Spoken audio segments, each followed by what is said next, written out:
Last few meters of Sweden. Are you happy or are you sad? I mean, Norway is my favorite country, so guess how I'm feeling. There's something about Norway. We're only 15 kilometers across the border. It's a totally different vibe here. Welcome to our home for the evening. Can't get better than that, huh? Good morning, Norway. I found my freedom On Blueberry Hill. note in her head. They'll never catch us for copyright, will they? How is our blueberry porridge happening? Well, we're not 5 minutes on the road. I'm in my full rain gear. After our flat, tame ride through Finland and Sweden, Kurt has a real highlight planned at the end of the trip as the icing on the cake. The Rallarvegen, Norway's most famous cycling route in the mountains outside Bergen. Kurt, love is you brought me here because it's my favourite country. Yeah, that's pissing like in Switzerland. Not fair. Well, there's a first. You have to beware of skiers on this road.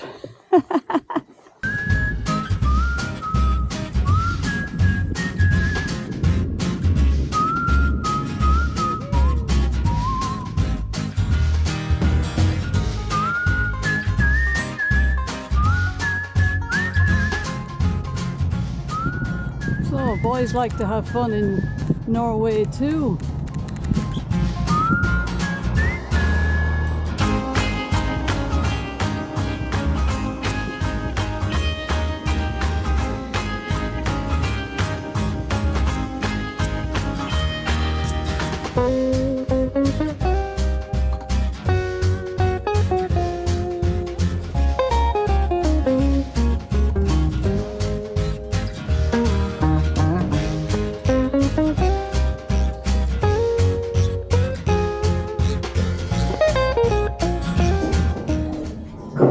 You're a genius.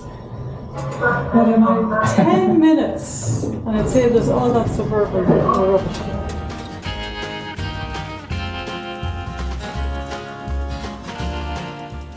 If you're ever wondering what it's like when Kurt goes shopping for a room in a capital city, this just gives you a little insight into how cyclists can look after themselves. Yeah, I mean, I'm looking after you. We go out camping everywhere, and then I look after myself in the cities. And I'm pretty sure you don't mind too much. So guess who has the cheaper deal? The one that still has to work. The first day in Oslo, we went to see the Fram Museum, an exploration ship that was used for the Arctic and the first successful trip to the South Pole.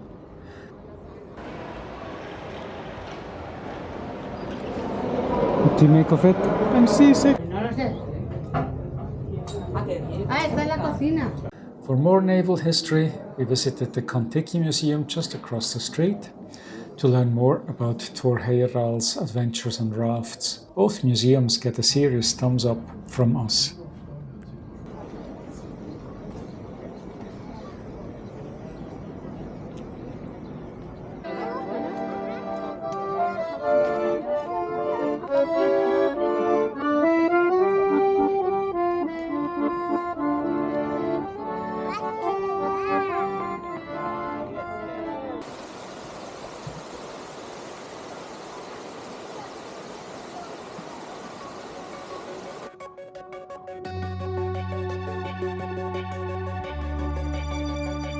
And then it was time to leave this cool city and hit the road again.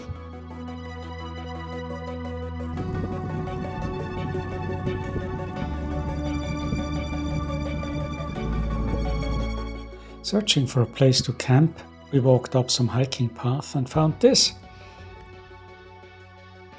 Oh, and there was light. And there was light. So there's a fireplace in the middle and there's places to put the mattress all around.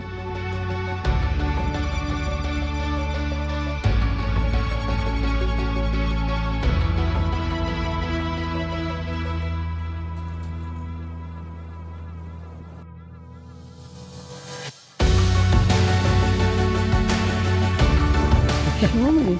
Wow! Are they chanterelle? Yeah, Wow. need some cleaning, but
we're really in the outback now.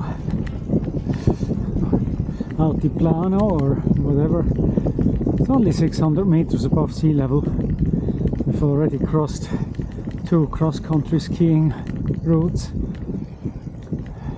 We're on a toll road and it's free.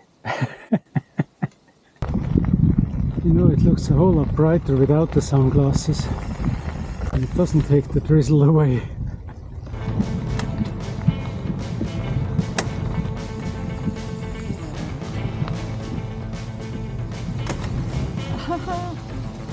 Something's going on with my bike. Guten Morgen.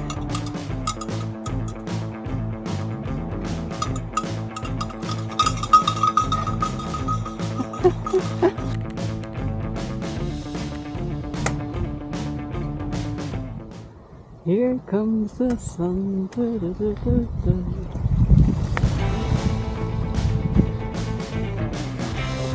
Good morning.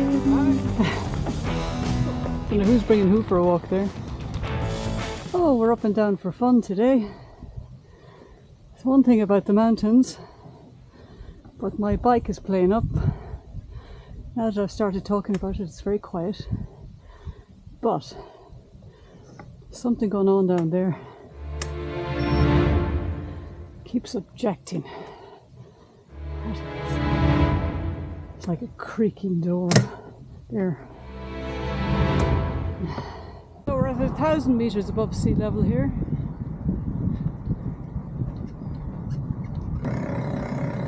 Just listen to that. Doesn't sound very healthy. So this is it. Bicycle this morning, absolutely no traction when I pedal. We're in Geilo. There's one mechanic in town who's available at 5 o'clock to look at it and might have to order something. That would take a week. So we're going down to Intersport to see would they know anything, have anything. Oh, we'll see. I'm not very optimistic. So we've just been to Intersport.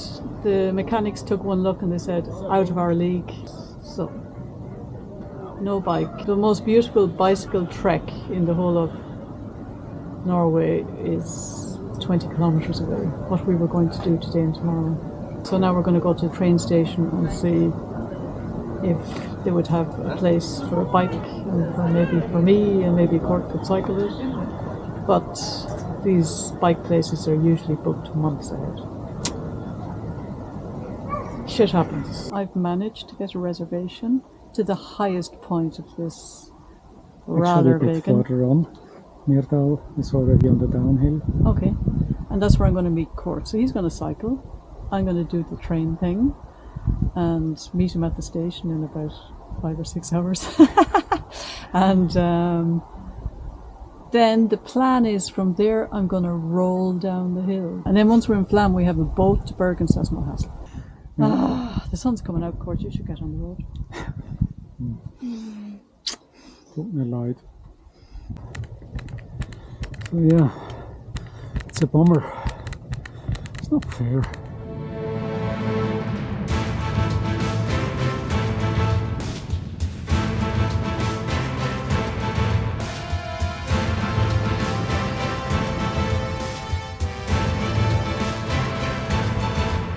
Darina's train is approaching.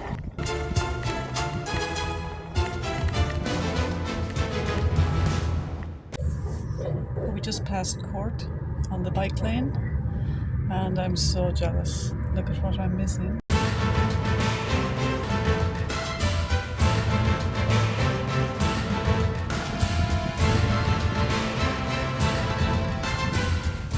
It's misty and it's foggy, but it's really cool. My picnic got cut short by a shower. So I've made it safe and sound to Myrtle Station. It looked stunning out there. It killed me to be on the train.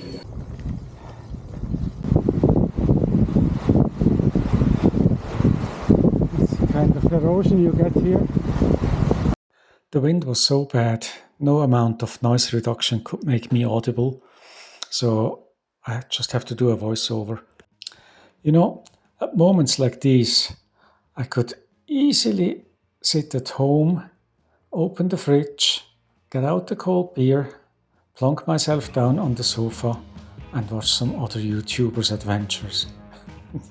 It's pouring with rain. I've put on fleece, rain gear, socks and shoes because it's miserably cold. It has rained down on me like hell. Windy, rainy, miserable. At one point I lost my 2 front panniers, they just jumped out of their fixation. The camera fell off the selfie stick. There's a warning of mudslides. I'm going to explore that a little bit more. I'm about 10 k's now from Myrdal station. So it's been 6.5 hours since Kurt set off from Geilo. And now I have to go in a dark tunnel uphill.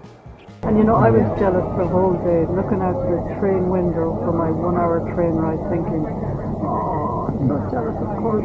And I was so jealous of Darina, she could sit in the train. Get the same views, be dry, no wind to fight with, no rain to fight with.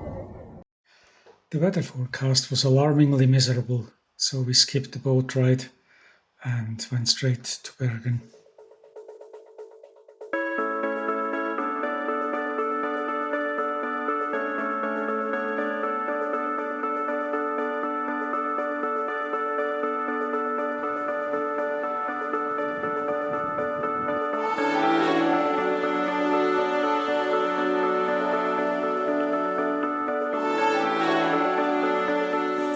If the big highlight is taken away from you because of a broken hub and broken skies, of course it puts a damper on things and it paints your experience in a dark grey. But we know from our previous trip to Norway that it can be beautiful and that it is spectacular. Norway will be back.